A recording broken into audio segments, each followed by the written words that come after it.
আল্লাহ বলে কসম বান্দা, আমার কসম, মানে আল্লাহ আল্লাহর কসম খাইয়া বলছে, নিজের কসম খেয়ে বলছে, আল্লাহ বান্দা বিশ্বাস করো, আমি কিন্তু তোমাদেরকে জিজ্ঞেস করব আম্মা কানু ইয়ামালুন, তোমাদের পুরা জিন্দেগীর প্রতিটা আমল কর্ম আমি জিজ্ঞেস করব, এটা কেন করেছ, এটা কেন ছেড়েছ, লিমা ফাআলতা হাদা লিমা তারাকতা হাদা।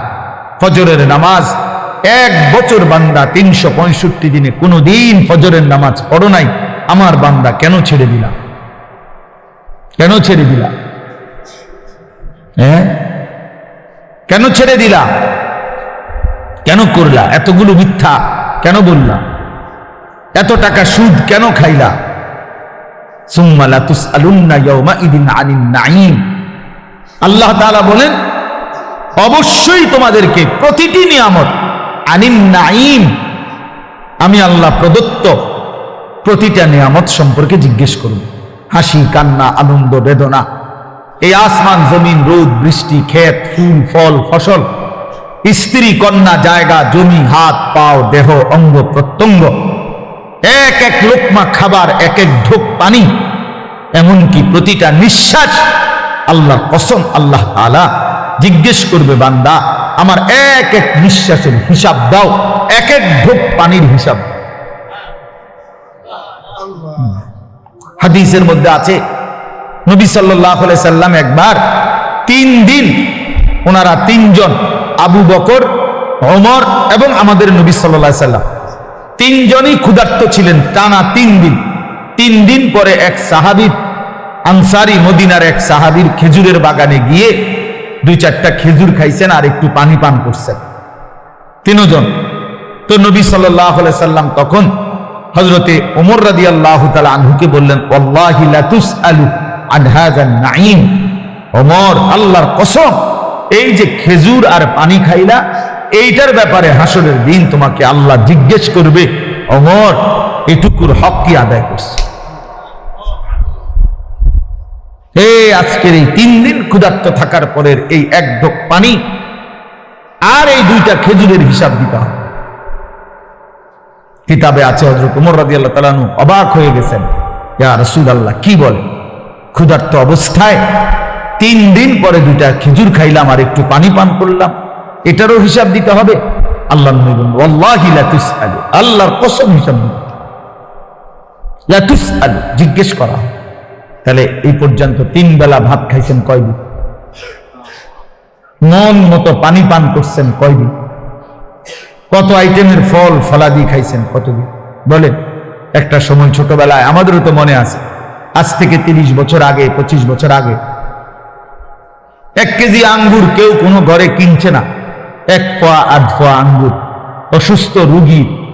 আমার তো মনে আছে ছোটবেলায় আমার আব্বাই শুধু দেখতাম মালটা খাইতো, আব্বা অসুস্থ ছিল, আমরা তাকায় তাকায় থাকতাম, 1-8 পিস যদি কখনো দিত আব্বা মায়া করে তো এতটুকু হইতে পারত, নাই তো স্বাভাবিকভাবে আমাদের জন্য আনছে, এমন ছিল না, এমনই ছিল 30 বছর আগে, এমনই ছিল।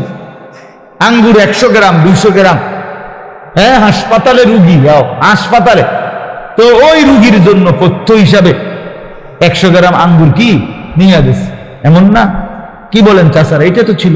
তাইলে আজকে আলহামদুলিল্লাহ কি পরিমাণ ফল ফলাদি আমাদের বাচ্চারা খাইতেছে, আল্লাহ তাআলা কি পরিমাণ রিজিক দিচ্ছে আমাদের, তো সেই রিজিকের কি কোনো হিসাব দিবে না?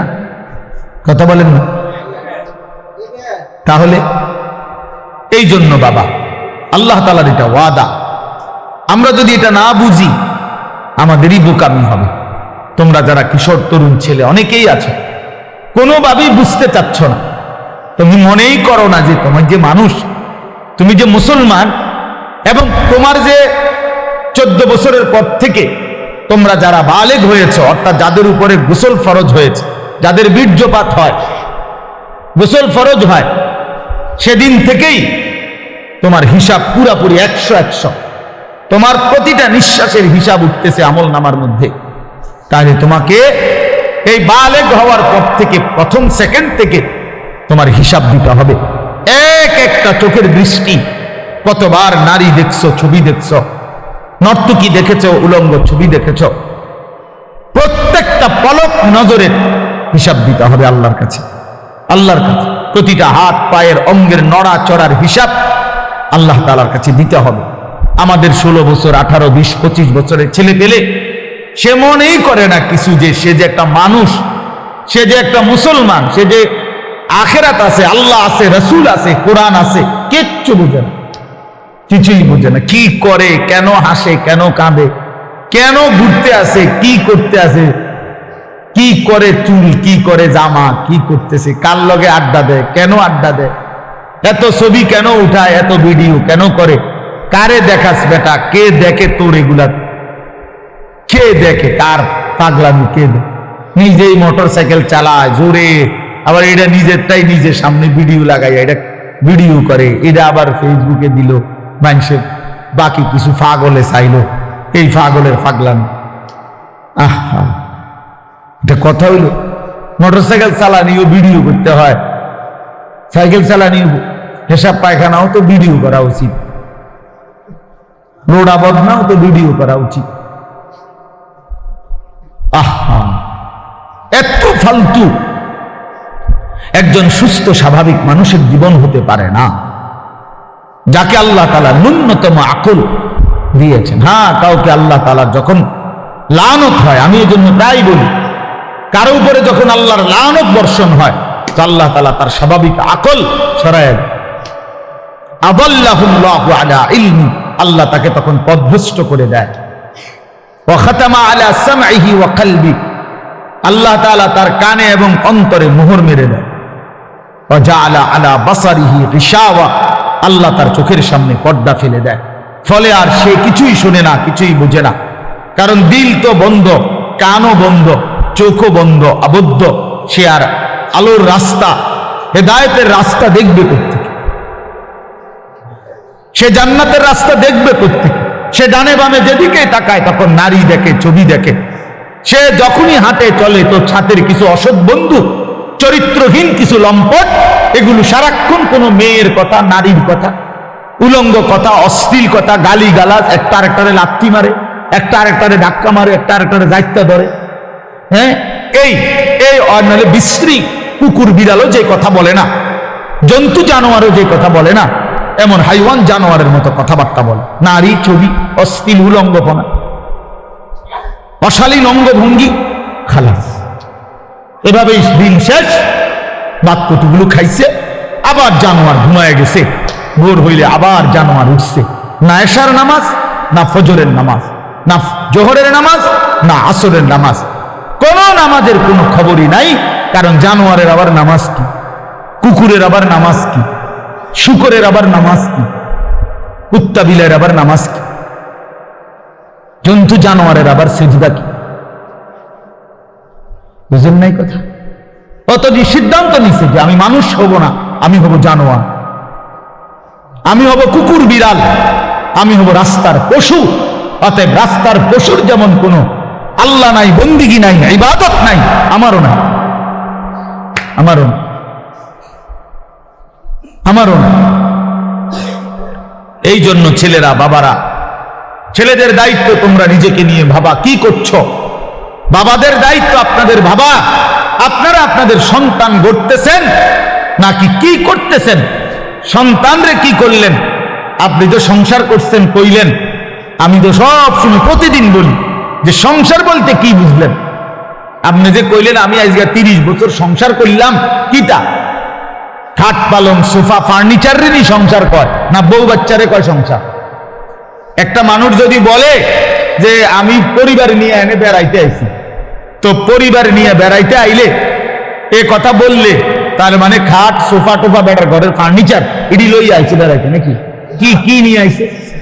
বউ বাচ্চা নিয়ে আইছে, এই না কথা বুঝায়। তাইলে সংসার বলে বউ বাচ্চারে, পরিবার বলে বউ বাচ্চারে, এই মানুষগুলোর এক সংসার বলে। খাট পালংরে কি বলেন? এগুলো তো বদলায় যায়, এগুলো তো আমনের আমলও আপনি চেয়ার বদলাইছেন, বদনা বদলাইছেন, বালতি বদলাইছেন, আমনের নিজের আমলেও তো আপনি 40 বছরের ভিতরে কত আসবাব বদলাইছেন না? আগেরটা পুরান সুন্দর লাগে না, মডেল নতুন করে কিনছে, তো এগুলো তো কিচ্ছু না। মানুষগুলো হলো আমার সংসার। তাহলে আমার ছেলে মেয়ে নামাজ পড়ে না, পর্দা করে না, আল্লাহর নাম জানে না, কোরআন শরীফ পড়তে জানে না, বউ পর্দা করে না, রাস্তার লগে পুকুর বেড়ি গোসল করে, তামাম মানুষ চাইয়াতায়। এই অসভ্য নারী, এই বেডিও অসভ্য, এই বেডির জামাইও অসভ্য, একেবারে 100% অসভ্য। দোনোটা অসভ্য, দোনোটা অসভ্য। বেড়াটাও অসভ্য, বেডিটাও অসভ্য। তে বেটারও কোনো লজ্জা নাই, তে মানুষের বেডি চায় আর তার বেডিরে মানুষে চায়, খালাস। হ্যাঁ, নাই তো এই বেশরম 30 বছরের কামাই দিয়া বেটা তোর বউয়ের জন্য একটা গোসলখানার ব্যবস্থা করতে পারলি না বেটা, তুই কি এর বেটা? বেটা অপদার্থ বেটা, তোর বেড়ই বলে কে বেটা? এটা অপদার্থ ছাড়া আর কিচ্ছু না। নিজের স্ত্রীর জন্য একটা, মেয়েটার জন্য একটা নিরাপদ গোসলের ব্যবস্থা করতে পারে নাই পর্দার ভিতরে, এরকম বেহায়া, এটা কেমন পুরুষ? এমন নির্লজ্জ পুরুষ হয় কেমনে নিয়া? এরকম বেগায়রত, আত্মমর্যাদাহীন। আমার স্ত্রী রাস্তার মানুষে দেখবো, তাহলে আমি জীবনের বাচ্চা থেকে কিনলাম। আমার মেয়ে রাস্তার ফোলাফাইনে টিটকারি মারবো, ইটকারি মারবে, অথচ মেয়ে আমার, তাহলে আমার মতো বেডই মুসলমান, আমার বাচ্চা থাকার দরকার কি বেটা? আমি মরে যাই না কেন? আমি মরে যাই না কেন? আমি পানিতে ডুবি না কেন? বলে।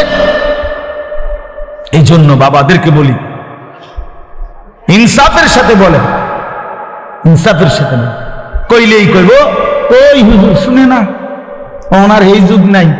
কোন যুগ নাই? নূহ আলাইহিস সালামের যুগ নাই নাকি? নূহ আলাইহিস সালামের যুগে তো মোড়েই শুনছে না, কথা বলেন না কেন? কয় না আগের এই যুগ না। কোন যুগ? নূহ আলাইহিস সালামের যুগ। ওই সময় দিয়ে কেউ ইমান আনছে না, অল্প কয়টা মানুষের নাই। তো তাইলে তো তোমার ভালো, কথা বলেন না? এখন ভালো না আরো মিয়া? তো আপনি কোন কি আগের যুগ নাই কিতাবা? কোন যুগ নাই বলেন? এই জন্য বললেই হইল না, এই সমস্ত সামান্য 1-2 শব্দ বললেই হবে না। কোন নারী যদি, স্ত্রী ছেলে মেয়ে যদি নামাজ না পড়ে, পর্দা না করে, আল্লাহর কোরআন না পড়ে, সেজদা না করে, এরপরে তার প্রতি আমার করণীয় কি, এই ব্যাপারে ইসলামের কোন দিক নির্দেশনা নাই। তো আপনি এটা জিজ্ঞান না, কথা বুঝেন নাই আমার? যে হুজুর আমি 50 বার বলছি আমার বেডির, আজ যে 2 বছর ধরে আমার বউরে পর্দা করতে বলছি, কথার কথায় কোনোভাবেই আমার বিবি পর্দা করে না, এখন আমি কি করতে পারি? এই ব্যাপারে ইসলামের কোনো নির্দেশনা নাই। তো সেইটা জিজ্ঞাসবেন, এরপরের কামটা কি এটা বলতে আপনি জিজ্ঞাসা করবেন। আমি হুজুর কোনোভাবেই আমার বেটি আমার কথা শুনে না, বউ সে আমারে শুধু বিরক্ত করে অথবা এই কারণে কষ্ট দেয়, তো আপনি তালাক দিবার আগে আপনি আগে জিজ্ঞাসা করেন যে হুজুর আর কোনো উপায় আছে কিনা, আর কোনো ফর্মুলা আছে কিনা ইসলামে? না, কইয়ে লাভ দিয়ে উঠতেই একেবারে 19 থেকে 20 হইলেই একটা ফাল মাইরে 3 তালাক দিয়ে ফেলে, একবার সব 3 তালাক। বেওকুফ বেটা, কথায় কথায় 3 তালাক দিয়ে দাও, আবার ফন্দ হুজুরদের কাছে গিয়ে হুজুর বুঝছি না, এই সময় মাথা ঠিক আছিল না, এই সময় মাথা ঠিক ছিল না বলে, এই সময় তো মাথা আগের থেকে পুরো ঠিক আছিল। কারণ 3 তালাক দিলে বেডি তালাক হয়ে যায়, পাগলে তো এই কথা বুঝার কথা না, কথা বলেন না কেন? আপনার যে মাথা ঠিক না থাকলে কোন পাগল, যারা আমরা রাস্তাঘাটে পাগল, এরা কি 3 তালাক দেয়নি? তো তো আপনি কি করলেন? আপনার মাথা ঠিক আছিল, মাথা আগের চাইতে বেশি ঠিক আছিল। সে বুঝে, এটা বুঝে শুনেই কইছে যে এই কথা বললে বেটি কি হয়ে যাবে, এটা তো না বুঝার কি আছে? মানে এটা বললেন কেন? আপনি 1 তালাক 2 তালাক না বলি 1 সালাক 2 সালাক কইতেন, তাইলে তার তালাক হলো না, হলে কইলেন হলে বেডি সালাক, বউ বুদ্ধিমান বলেন। তার মানে আমাদের সমস্যা একটাই, আমরা আখিরাতকে ভুলে গেছি। মূল বিষয় নেই, আখিরাতকে যদি কারো মনে থাকতো খোদার কসম, তাহলে নিজের স্ত্রী, নিজের ছেলে, নিজের মেয়ে এবং নিজেকে ঈমান আমলের উপরে রাখার জন্য কি কি পন্থা, ইসলামে অপারগতার কিছু নাই, হতাশার কিছু নাই, শেষ মিনিট পর্যন্ত আর কি করা যায় এ ব্যাপারে ধারাবাহিক নির্দেশনা আল্লাহর কোরআনেও আছে, আমাদের রাসূলের জিন্দেগির মধ্যেও আছে। ইসলাম তো একটি পরিপূর্ণ বিধান, কথা বলেন না? ইসলাম কমপ্লিট কিনা বলেন? তাহলে যদি পূর্ণ বিধান হয় তাহলে এমন একটা জায়গা তাইয়া হুজুর আমি আটকাইয়া গেছি যে এইখান থেকে আইসা এবারে আর ইসলামের কোনো হুকুম নাই, এমন হইলে এটা পরিপূর্ণ বিধান হইল কই? আপনি যদি বলেন যে হুজুর আমি 10 বছর বুঝাইছি পুতেরে, সে কোনোভাবেই নামাজ পড়ে না, হালাল খায় না, এখন আর ইসলামের কাছেও 10 বছর পরে কি করণীয় আর কিছু নাই ইসলামের মধ্যে, কাজে কোরআনেও কিচ্ছু নাই, হাদিসেও এই ব্যাপারে কোনো কথা নাই, কারণ আমি কি করতে পারি এজন্য ছেড়ে দিছি। তাহলে এ কথা বললে আপনার ঈমান থাকবে না, কথা বলেন ঈমান থাকবে না, কারণ ইসলাম তো একটি পরিপূর্ণ বিধান, কিয়ামত পর্যন্তের জন্য বিধান। তাহলে পৃথিবীর শেষ ইসরাফিল ফু দিলেও যদি কোনো প্রশ্ন আসে, কোনো বিষয় আসে, সেটার সমাধানও আল্লাহর কোরআনে আছে, রাসূলের জিন্দেগিতে আছে। আর যে কথা বলার কোনো সুযোগ নাই বাবা, একজনই বুঝেন। আপনি একজনরে বললাম, মনে করেন আমি একজনও যদি বুঝেন আমি সার্থক। আমি ব্যক্তিগতভাবে কোনো সময় সংখ্যার কাঙ্গালি করি না, এটা সবাই জানে, আগের থেকেই আমার এই তবিয়ত। অর্থাৎ কয়জন এটা নিয়ে আমার কোনো সময় কোনো মাথা ব্যথা নাই, আমি বলতে থাকি এই আজকে 21 বছর আমার এই জিন্দেগি, আলহামদুলিল্লাহ। অর্থাৎ বলতে থাকা দরকার আমার। কয়জন? একজন শুনুক আর 1 লাখ শুনুক, খালাস, শুনছে তো শুনছে। তা আমি ধরে নিলাম যে আমি একজনকেই বললাম। এক ভাই তার ফিকির আসলো নিজের পরিবর্তন, স্ত্রী সন্তানের পরিবর্তন।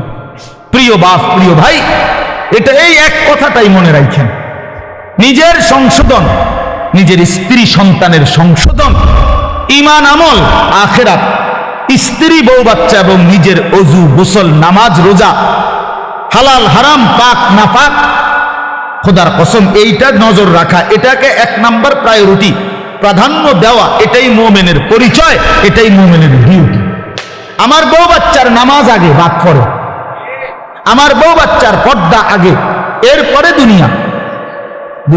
মনে করেন আমার বেরিয়ে আমার বউয়ের লগে থাইকা যদি বালতিটা কিনতো ভালো হইতো, ভালো চয়েস করতে পারতো, আমি মনে করলাম, কিন্তু পর্দার খেলাফ হবে, দরকার নাই, বালতি একটু কম সুন্দর হোক, তারপরও বিবির পর্দা হেফাজত। তার মানে মুমিনের ফিকির থাকবে আগে কি দিন, আগে কি বলেন না, আগে দিন, আগে দিন। ছেড়ে দিছেন আপনারা, যার কারণে ছেলে পেলে লাওয়ারিসের মতো হয়ে গেছে। আহা, মুসলমান ছেলে বাপমার পরিচয় ভুলে গেছে। কিসের বাপ মা? যার চুল বেঈমানের মতো, তার আবার বাপ মা কিসের? বলেন, একটা ছেলেকে জিজ্ঞেস করেন, এই যে ছেলে তোমরা বলো বাবা, তোমার কে তোমার বাবা? তোমার বাবা মুসলমান না ইহুদি? বলো তুমি। তাইলে তাহলে তুমি এই চুল রাখলা কেন? বলো, কোন জানোয়ারের চুল রাখলা? কোন বেঈমানের চুল রাখলা? কোন কাফেরের চুল রাখলা? বলো, বলো, বেটকি দিয়ে উড়ায় দাও একটা কথা বললেই। হ্যাঁ বলো, কার চুল রাখছো? তোমার বাবা মুসলমান, তো তুমি বেঈমান পছন্দ হইল কেন? কাফের বেঈমান তোমার পছন্দ হইল কেন? বলেন। মূল কথা হইল পারিবারিক কোনো বন্ধন নাই, বাবা মার এই ফিকিরে নাই যে আমার ছেলে মেয়ের ঈমান আমল হইল আমার দায়িত্ব, এইটা বুঝেই না। মনে করে ভাত তরকারি, মনে করে বাজার সদাই, আমি কামাই করে দিছি, খালাস খালাস। না রে বাবা, এটা কথা না। আমরা মুসলমান, আমাদের প্রথম ডিউটি আমার নিজের ঈমান আমল, আমার ডিউটি, দ্বিতীয় ডিউটি আমার স্ত্রী সন্তানের ঈমান আমল। কু আনফুসাকুম, এই 1 নাম্বার। 2 নাম্বার, ওয়া আহলিকুম, পরিবারকে বাঁচাও। প্রথমে নিজেকে বাঁচাও জাহান্নাম থেকে, 2 নাম্বারে পরিবারকে বাঁচাও জাহান্নাম থেকে, 3 নাম্বার ওয়া আনদির আশিরাতাকাল আকরাবিন, আল্লাহ বলছে নিজের আত্মীয় স্বজন, নিকট আত্মীয় যারা, তাদেরকে বাঁচাও জাহান্নাম থেকে। 4 নাম্বার লিতুনদিরা উম্মাল কুরা ওয়া মান হাওলাহা, নিজ এলাকা যেটুকু, এই এলাকা এবং তার আশপাশের মানুষদেরকে আল্লাহর ভয়, আখিরাতের ভয় দেখাও। এই 4 নাম্বার। 5 নাম্বার কুনতুম খায়রা উম্মাতিন উখরিজাত লিন-নাস তা'মুরুনা বিল মা'রুফ ওয়া তানহাউনা আনিল মুনকার। এবার চেষ্টা করো সারা পৃথিবীর বিশ্ব মানবতাকে, সমস্ত মানুষকে আল্লাহর দিকে ফেরাবার চেষ্টা করো। খালাস, ইসলামের এই 5টা আমার দায়িত্ব বন্টন করে দিছে কোরআন। 5টাই কোরআনের আয়াত।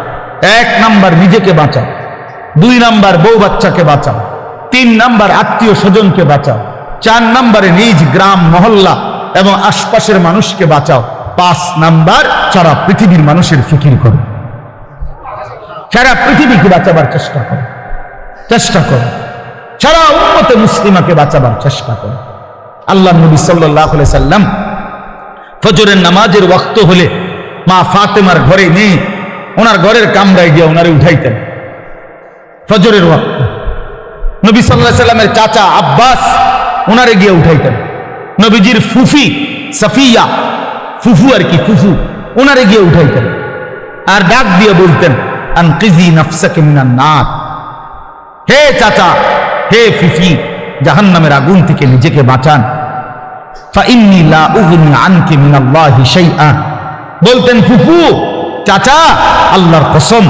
মেয়ে ফাতেমাকে বলতেন, ফাতেমা, আমি তোমারে মুহাম্মদের মেয়ে বললে, মুহাম্মদের চাচা এ কথা বললে, মুহাম্মদের ফুফু বললে আমি হাসরের ময়দানে কোনো উপকার করতে পারবো না। নিজের ঈমান, নিজের সেজদা, নিজের তাকওয়া এটা দেখাইয়া হাসরের ময়দানে মুক্তি নিতে হবে। মুহাম্মদের স্বাস্থ্য ভাই করলে হতো না, হ্যাঁ, নবী পাকের মেয়ে বললে হবে না, নবী পাকের চাচা বললে হবে না। নবীজির চাচা বললে যদি জাহান্নামের মুক্তি পাওয়া যায়, তো আবু তালেব, আবু লাহাব, আবু জাহেল, আবু লাহাব তারাও তো বলবে আমি তো চাচা। কথা বলেন না কেন? তাইলে তখন কি হবে?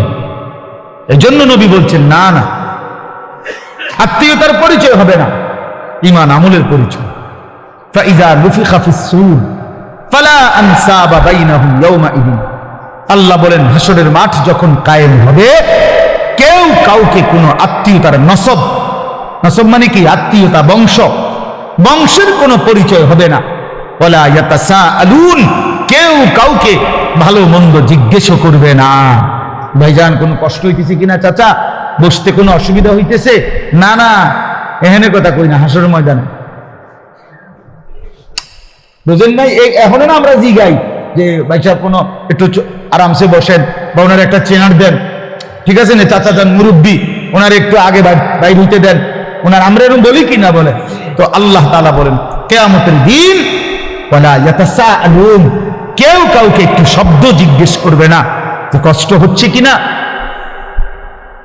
না না, লিকুল্লি ইমরিইন মিনহুম ইয়াওমাইদিন শা'নুন ইউগনি, আল্লাহ বলেন প্রত্যেকেই নিজেকে নিয়েই ব্যস্ত থাকবে।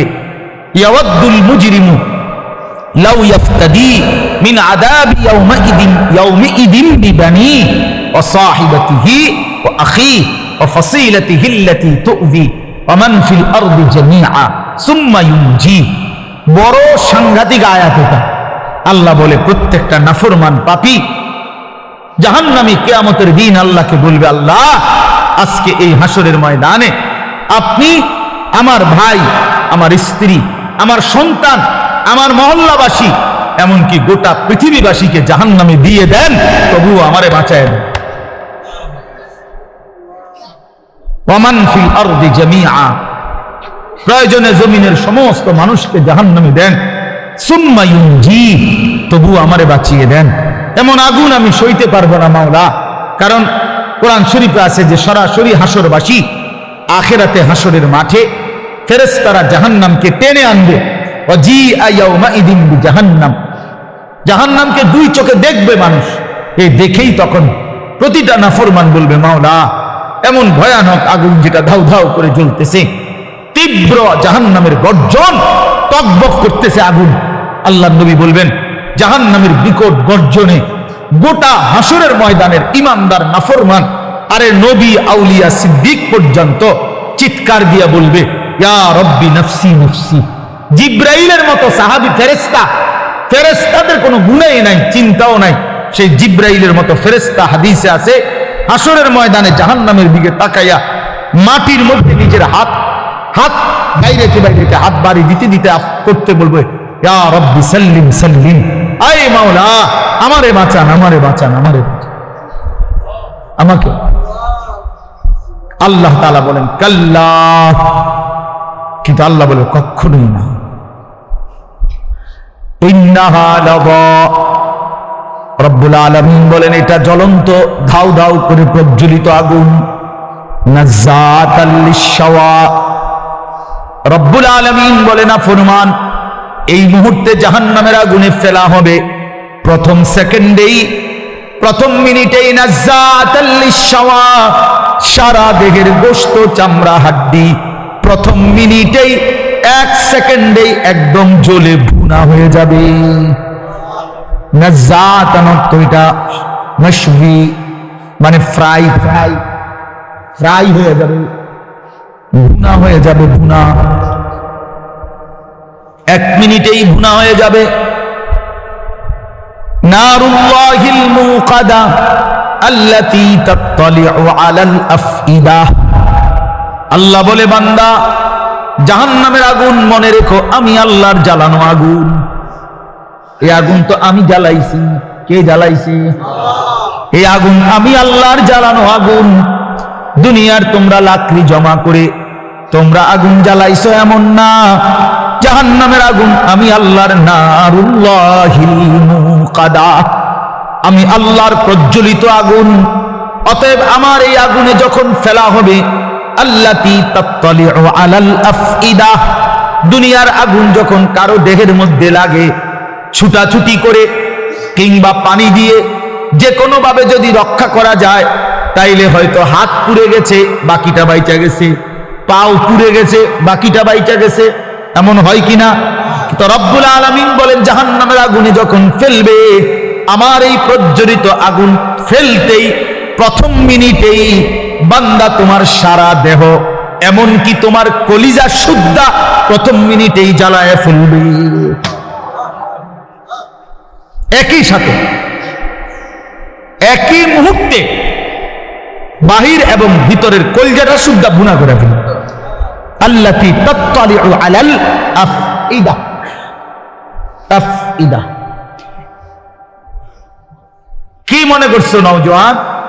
আগে নয়তো সিদ্ধান্ত নাও আখিরাত নাই, এবার বেডি চাও, কোনো অসুবিধা নেই। তুমিও ল্যাংটা হয়ে যাও, ছবিও দেখো ল্যাংটা। দেখো যুবক, আমি বললাম তুইও লুঙ্গি খুলে ফেল, কাপড় খুলে ফেল, নাফরমান। আর নর্তকীও দেখ, তোর কাপড়ও খুলে ফেল, নর্তকীর কাপড় তো খোলাই, যা দেখে না। তবে আগে শর্ত হলো একথা বুঝাপড়া করে নাও, কারোর সাথে হিসাব মিলাইয়া নাও যে আসলে যে হুজুররা বলে কবর হাসর আখিরাত, এটি আসলে মিছা কথা নেই, এই কথা কারোর থেকে জিজ্ঞাসা করে নাও। কথা বুঝেন নাই আমার? এটা যদি ফয়সালা হয়ে যায় যে হ্যাঁ এগুলো নাই, তো ঠিক আছে বন্ধু, নাচো গাও ফুর্তি করো, যা মন চায় তাই করো। কিন্তু এ কথার তো কোনো কাফেরও আজ পর্যন্ত বলে নাই যে কবর হাসর আখিরাত নাই। না, হিন্দুরাও তো স্বর্গ নরক কয় না? কথা বলেন না কেন? হিন্দুরা মরলে আমরা যেরকম কই মরহুম, হেরাদে কয় স্বর্গীয় উমক, তো হিন্দুরাও তো বলে। কাফের বেঈমানও তো বুঝে পরকাল, তুমি বুঝো না কেন? কাফের বেঈমানের পরকালের ধারণা ভুল ধারণা, মানে পরকাল মানে, কিন্তু পরকালের ব্যাপারে তারা যে ধ্যান ধারণা এটা তাদের ভুল। কিন্তু আমরা মুসলমান, আমাদের পরকালের ব্যাপারে বর্ণনা একেবারে স্পষ্ট। কোরআনুল কারীমের 3 ভাগের 2 ভাগে আখিরাত। আখিরাত নবী সাল্লাল্লাহু আলাইহি সাল্লামের সারা জিন্দেগীর চোখের পানি উম্মতের জন্য যে কাঁদছেন 23টা বছর, কি জন্য? আল্লাহ 23 বছর নবী কাঁদছেন উম্মতের জন্য। কেন? দুনিয়ায় যেন ভাত মাছে কষ্ট না পায় উম্মত, এই জন্যই তো না? কথা বলে, উম্মত যেন ভাতে মাছে কষ্ট না পায় দুনিয়ায়, বউ বাচ্চা লইয়া যেন সুখে চলতে পারে, এই জন্যই তো নবীর 23 বছরের চোখের পানি, নাকি? তাহলে কি জন্য? কথা বলেন না, কোন জায়গার জন্য কাঁদছেন? তো সেই আখিরাত মিথ্যা, নবীর 23 বছরের চোখের পানি মিথ্যা। তাহলে আপনারা কি বুঝলেন বাবা? যারা নামাজ পড়েন না, কেন পড়েন না? কি বুঝছে? মানে আমার লোক, আমার কথা, আমার এটা মাঝে বুঝতে মন চায়, জানতে মন চায় যে একটা যুক্তি তো থাকবে যে হুজুর আপনি যত কথাই কন এটা এটা হইতো না, আমি এটা বুঝছি, আপনার নাম ওই জন্য বললো আমি বুঝছি, তো এইটা আমারে বুঝায় কর না। আচ্ছা আমরা শুনি, কি দৃষ্টিতে তুমি বুঝলা আখেরাত নাই, পরকাল নাই, এই পাপের কোনো বিচার হবে না, এটা কেমনে বুঝলা? একটা যুক্তি তো থাকবে মানুষের। এই জন্য দয়া করে ভাবতে শিখি। আমি আমার সবটুকু দিয়ে বলতে, আমি আজীবন চেষ্টা করছি আমার এই ছোট্ট জীবনটা বলতে বলতে আজ আর শরীর অনেক কাহিল হয়ে গেছে, ব্যস্ততা অনেক বাড়ছে, কিন্তু শরীর কি হয়ে গেছে? দুর্বল হয়ে যাচ্ছে, দুর্বল হয়ে গেছে। কিন্তু তবুও চেষ্টা করছি বলে যাওয়া। অর্থ হইলে কথা বলা, বাবা আখেরাত সত্য, কবর সত্য, হাসর সত্য। প্রিয় বন্ধু নষ্ট হইও না, ছেলেরা নষ্ট হইও না, বাপ পচে যাওয়া জিনিস কেউ গ্রহণ করে না, বখাটেকে দুশ্চরিত্রকে কেউ পছন্দ করে না, লম্পট চরিত্রহীন নারী লুভি, জিনা ব্যভিচার অসভ্যতা মদ জুয়া আসক্ত এমন অপদার্থ জানোয়ারকে কেউ পছন্দ করে না। তারে কুকুরের সাথেই মানায়, মানুষের সাথে মানায় না। বেনামাজিকে জানোয়ারের সাথেই মানায়, ইমানদার মুসলমানের সাথে মানায় না, মানায়। হ্যাঁ, এজন্য এটা জরুরি বিষয়, এটা বুঝার বিষয়। কেন আমি নামাজ পড়ব না, কেন আমি হালাল খাবো না? 30 বছর ধরে যারা সুদ খাইতেছেন, এই বাবা সংসারের অভাব পূরণ হয়েছে তো? বলেন না কেন? হ্যাঁ, 30 বছর ধরে যেই বাটপারে ওজনে কম দেয়, এই বাটপার জিজ্ঞাসা করেন না যে বাটপার তোর এই 30 বছর ধরে যে কাস্টমার ঠগাস, তোর অভাব গেছি না যাবে কোনোদিন? তো লাভ হইল কি? দেন কি রে, এত সিটারি করে কাম তো লাভ হইল না, সিটারিয়ে যা করলা, কই সংসারের অভাব তো গেল না, কিস্তি তো শেষ হয় না, কিস্তি তো শেষ হয় না, প্রয়োজন তো শেষ হয় না। কই কিস্তি ইনকাম করে 90,000, কিস্তি চলে 6 লাখ। হ্যাঁ, কথা বলেন না কেন? কিস্তি কারণটা কি? বেডারে দিয়েও কিস্তি লইছে, বেডিরে দিয়েও কিস্তি লইছে, ফুতের বউরও